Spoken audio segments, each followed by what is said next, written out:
Andrew, what's up, man? Welcome to the SABM podcast. Thanks, Scott. Thanks for having me. Hey, man, my first and most important question is, were you a better chess player or a better soccer player at the academy? Research. So the chess team story was funny. There was some event going on, and for whatever reason, being a varsity athlete didn't get you out of it. But having extracurricular activity did. And so I joined the chess team, on a Wednesday so I could get out of some event on a Thursday. But I Oh, actually joined like I showed up with the intent that like I'm just going to show up for one day and, quit tomorrow or something. But I showed up and it was actually really cool and I enjoyed it. And I started kind of like, I wouldn't say I'm super passionate about chess, but I like chess. That doesn't mean I'm good at it, but I enjoy it. I like it. And so that kind of got me into it. And today I actually am teaching all my kids to play chess. I've got a 10-year-old and 8-year-old twins, and they will be chess players. Um, but soccer, I would say I'm better at. I got recruited to play soccer at the Naval Academy, so I would have to say I'm probably better at soccer than chess. yeah. Well, even just the move you made to join the chess team to get you out of the other thing, like that was a chess move, man. So maybe Um, that's like you're the strategy guy. I think so. I forget what the activity was. It was I think it was like marching or drill or something. Standing on the parade field for 2 or 3 hours was not awesome. So Well, Well, cool, man. Well, it's been good getting to know you and the 10X Vets group. So thank you for being a part of that. yeah, And excited to to get to know you a little bit more there. Um, but today you're the founder of the Arena and Pursuit, and kind of centered around helping folks get defense tech jobs. So yeah, you kind of, I mean, that's you're serving the right audience, right? Because people with a military background or an academy background, certainly start those kinds of companies and probably fit well in that industry with those types of jobs. So another great chess move. So excited to learn more about what you've built and what you're building. yeah. I think it's just like kind of a natural step after my career in tech sales. I kind of just developed this entrepreneurial itch that I wanted to go try to build something on my own. And so, yeah, those two companies were born. And which one did you start first? And why did you start it? What led you to starting it up? So, technically, I started the arena first, but the arena was actually what Pursuit is today. So Okay. it's a little confusing. So I'll simplify it. I've had to tell this story many times. So it was December 2024 or 2023 rather, and I decided kind of definitively like I'm going to leave Salesforce. I was an account executive at Salesforce. I was selling to the Army, Hmm. which was great. Really enjoyed selling to the DoD back then, Department of War. And I got this like entrepreneurial itch and I wanted essentially to test myself is really what happened. Like I wanted to just see, like I felt like I've kind of climbed the ladder as a salesperson to the top rung, and I didn't want to get into sales management or sales leadership. I wanted to see if the skills that I had developed were like kind of worth anything on their own. Hmm. And so I was like, look, I've got a few business ideas. I'm gonna kind of evaluate the market and see like what's out there. What are my strengths? What do I think I'm good at? And it came down to two different businesses actually. One was to start a Salesforce consulting business from scratch. Coming from Salesforce, developed a good, reputation there, done well, and I just love solving Salesforce related problems. And then the other, which is something I had been doing on the side for several years, was help veterans break into tech sales and then Hmm. kind of teach them and how to do well once they're in. So it's breaking in, but then also like ongoing sales training. So obviously I decided to do the latter. I don't have a Salesforce company today. The arena was originally helping vets break into tech sales and then training them to do well once they've broken in. So January of 2024, we started our first cohort in the arena. It went great. 25 people signed up like within like a couple weeks. And begin the cohort, begin the training. People are doing well, getting jobs. And I forget to continue to do business development and get the next cohort set up. And so here we are about to finish up this cohort, and I've got zero people set up for the next cohort. And so No. I start marketing and I start messaging, trying to get the next cohort. And, you know, I'm at this point just a 100% entrepreneur.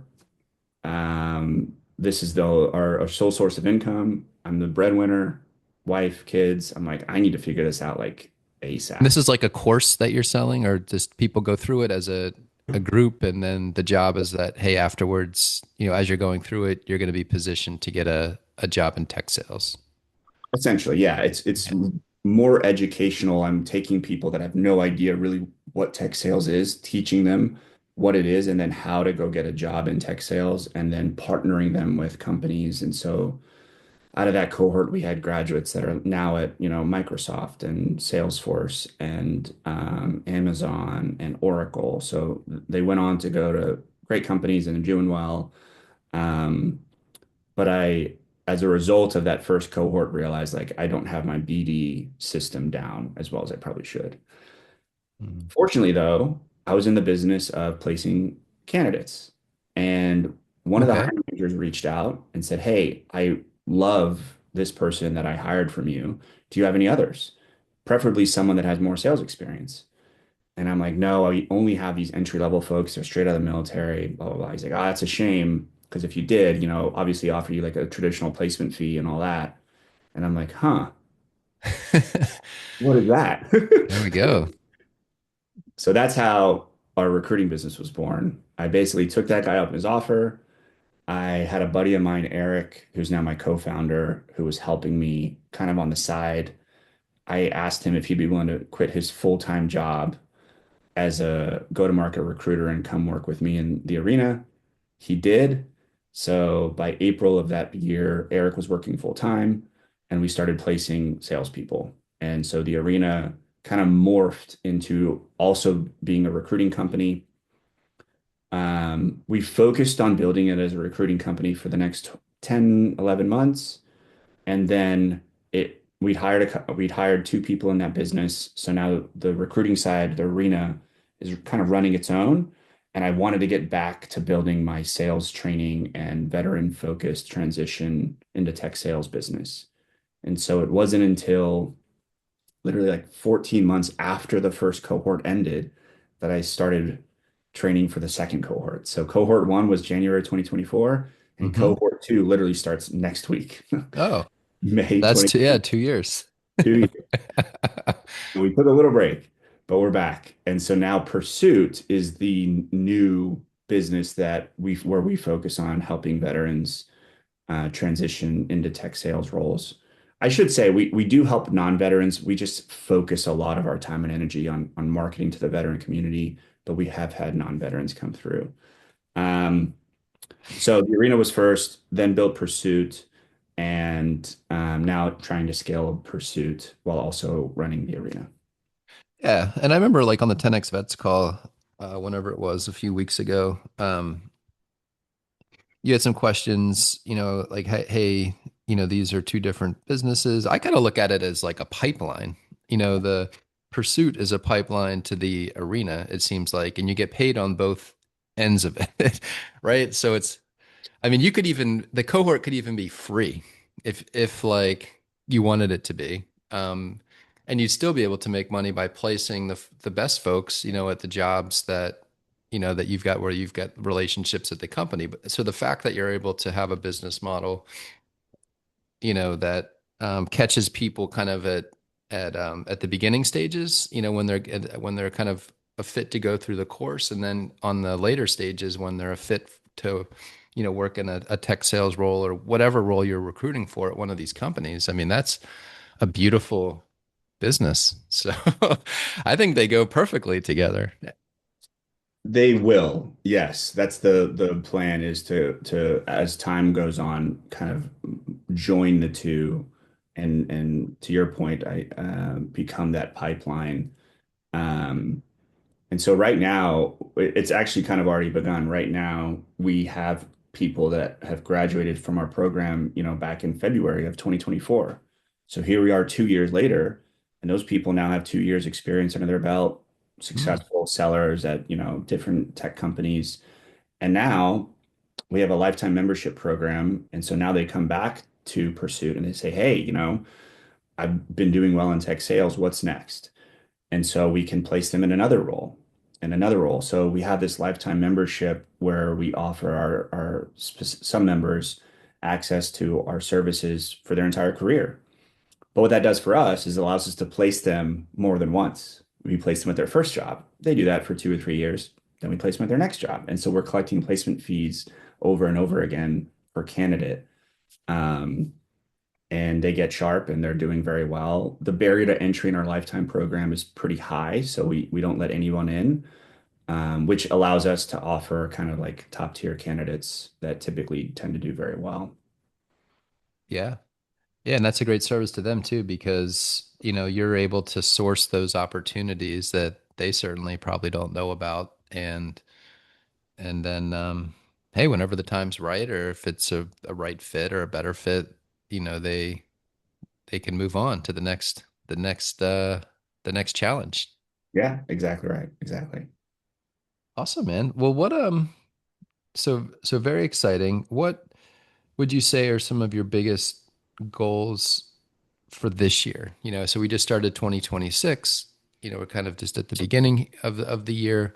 If you had to look out over the first, the rest of this quarter and next quarter, what are some of your more immediate important goals? And then, what are some of your moonshots too? Like 3, 5 years down the road, like where do you see all of this going? So I'll answer that question for each company individually. For Pursuit, the goal is quite simple because we're just kind of launching right now. And we have a web platform that people can get access to. And so one of the easy goals to kind of measure ourselves against is we want 1,000 subscribers or 1,000 members inside the platform, using the platform to prepare themselves for jobs and go after jobs. So the platform is designed to help you get a job in tech sales faster than you normally would if you didn't have the platform. It um, has like interview role play preparation agent that can, do live interview role plays. It helps you organize all your contacts. It's got like a CRM built into it. So we want more people just on the platform using it as they go hunt for jobs.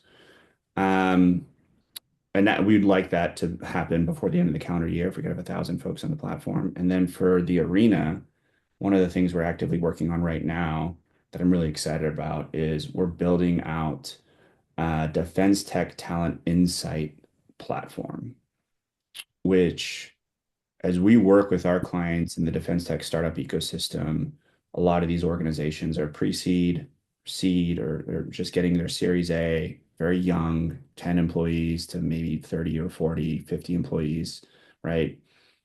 And one of the things that's ridiculously important to them is hiring well quickly.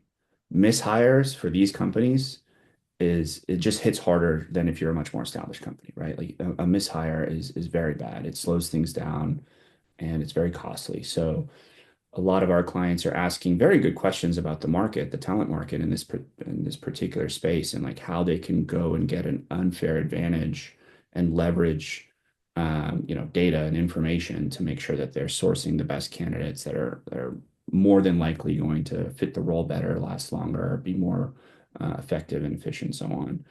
So we're actively building a platform that is essentially a giant data analytics platform that Mm. evaluates hundreds of companies, venture capital firms, where money's flowing between companies, firms, job openings, contacts and candidates, and all kinds of data there in between, and creating some pretty interesting insights by mapping these things over each other and then offering that to our clients as like an added, resource for sourcing talent. And so we're actively building that, and I'm excited to kind of see that project through. Yeah. Yeah, and you almost become like an advisor to a certain extent. So that's an unfair advantage to you, I would say, is it's such a nice differentiator where it's like, hey, here's the strategic landscape of kind of what's happening in the space, and where, as you said, like where's capital going, who's investing in what, like that sort of thing, and then providing that as a layer, to yeah, we also, the way we make money is, through placing great candidates and at companies like yours. But you're also kind of bringing more clarity to helping them make better decisions just based on the information that you've gathered. So, Yeah. yeah. And then Yeah. just a question on Pursuit. So you mentioned the platform goals this year to get to 1,000 people on the platform. Like, can you walk us through like, do they just go to the website and then they just join the platform, or how does it work? You mentioned cohorts before. Is that different? Or yeah, just kind of like walk me through how somebody would engage with you, through the Pursuit platform. Yeah, that's a great question. So there's a few ways. First of all, the website is pursuit.vet, as in veteran. So VET, pursuit.vet. And on the website, you'll see there's a few different offers we have. Um, we used to just have one offer, this lifetime membership, which was kind of a high ticket price. Mm, And I was like, I'm only going to work with these people that are willing to shell out this much money and do this much work and are this committed. But I found that I was kind of leaving behind a large group of people that still needed help, but just not as much and not as in detailed and so on. So we have another offer. The lifetime membership is you get access to all the Pursuit resources for life. So you can go join any cohort whenever you want. You can get access to our app, for life. And then whatever other resources we have available, we have a Slack channel, we have a community. One of the other things with Pursuit I'm going to try to launch before the end of this year is trips, kind of like what 10X Vets does, going to Charleston and so on. Like I want to start offering that for our lifetime members to get together in person, nice location. So we'll start offering that later this year. So lifetime membership comes with quite a few perks. And I think if you ask people that are part of the membership, their most value they get is just the network, the people that they meet, the people they get to rub shoulders with and kind of do tech sales life with, if you will. Some people, it's not appropriate to do the membership. They are not 100% sure they want to commit to the program and doing tech sales for so long. So we offer a cohort, which is just a 5 week cohort where we take you through the process to get a job in tech sales. But it's more than that. We teach you about mindset. We teach you how to develop a growth mindset, how to develop a vision for your life, for your career, develop the habits that are required to do well in this career, how to differentiate yourself in the application process, how to network well, how to interview well, and all the nuances that come with that. So we kind of go deep and spend about 3 to 4 hours a week together doing lessons, but then also a lot of it's really focused on practice. mm, So like if this was a pursuit practice call right now, I'd say something like, Scott, in front of all your peers, right? Everyone's cameras on. Why are you a good fit for this role, Scott?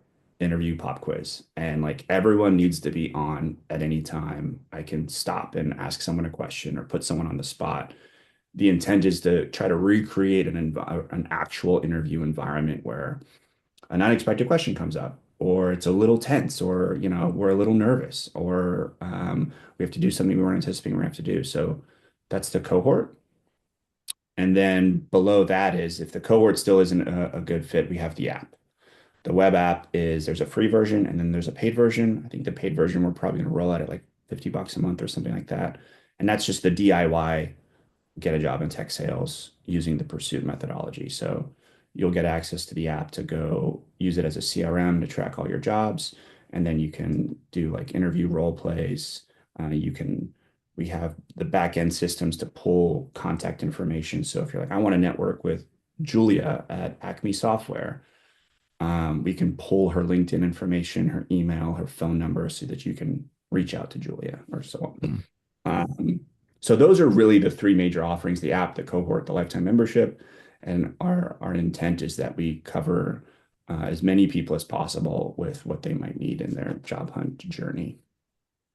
Yeah, it's pretty robust, man, and it's really cool how you've kind of woven all of it together, starting with the original idea of the cohort, and then that led to placements, and then you were able to kind of come back to the cohort and just tie it all together based on people's price points, their budget, and just kind of where they're at in their career. So now you've got multiple offerings, some free, some super expensive, and then some in the middle that meet people where they're at. So Yeah. really exciting, man. All for like a an audience or or people that have the same background as you, right? So Yeah. probably just like they probably become friends over time, and I can imagine the events and those types of things.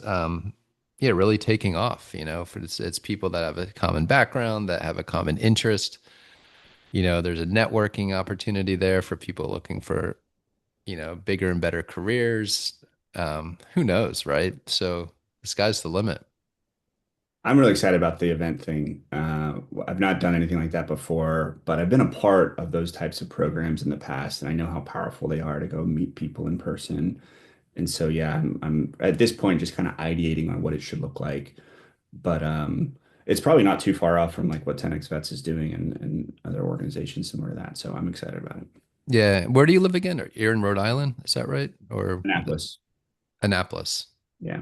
So way off. But yeah, there's such a big group of people just in the Annapolis area and the DC area that an event, if you had one there or wherever you have it, would be super successful. But even just in your backyard, there's lots of places where you could do that. So cool, man.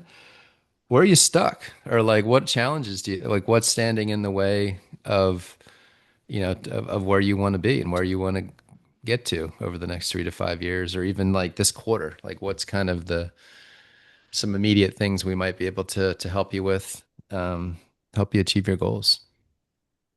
I like that question a lot. My first thought was like, where am I not stuck? There's, I feel like sometimes ambition can be a curse because there's so many things I want to do. Like I have such high expectations to do this and that and this, and we're going to get here by this time and so on.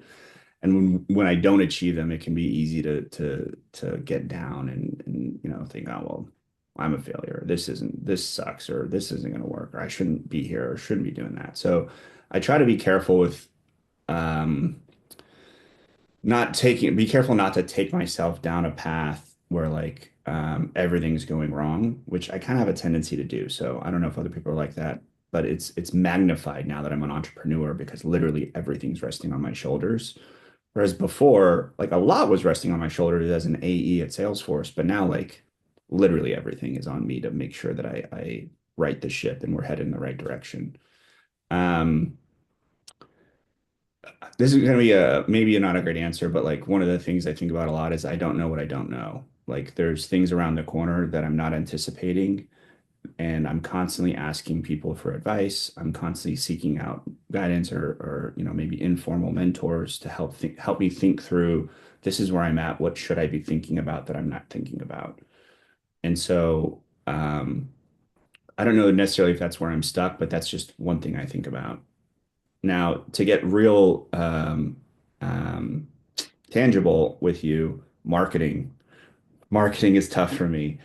I come from a sales background. You put me in front of a large organization with a high powered software platform, I'll sell it all day long. Like I'll go sell millions of dollars worth of software, but you ask me to go B2C and market, like I don't know what the heck I'm trying very quickly to learn and get skilled up on B2C marketing. Um, but that's a different piece. So I'd say that's probably the biggest nut I'm trying to crack right now is the B2C marketing. And that kind of goes for both Pursuit and for the Arena.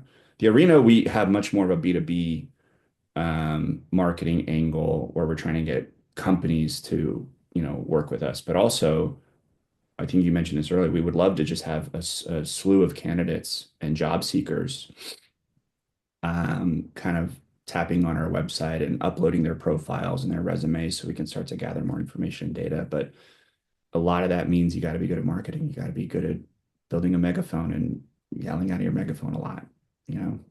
Well, yeah, I don't know about yelling out of the megaphone, but I think just having a platform, you have a platform that you're building um, and let the customers do the yelling for you or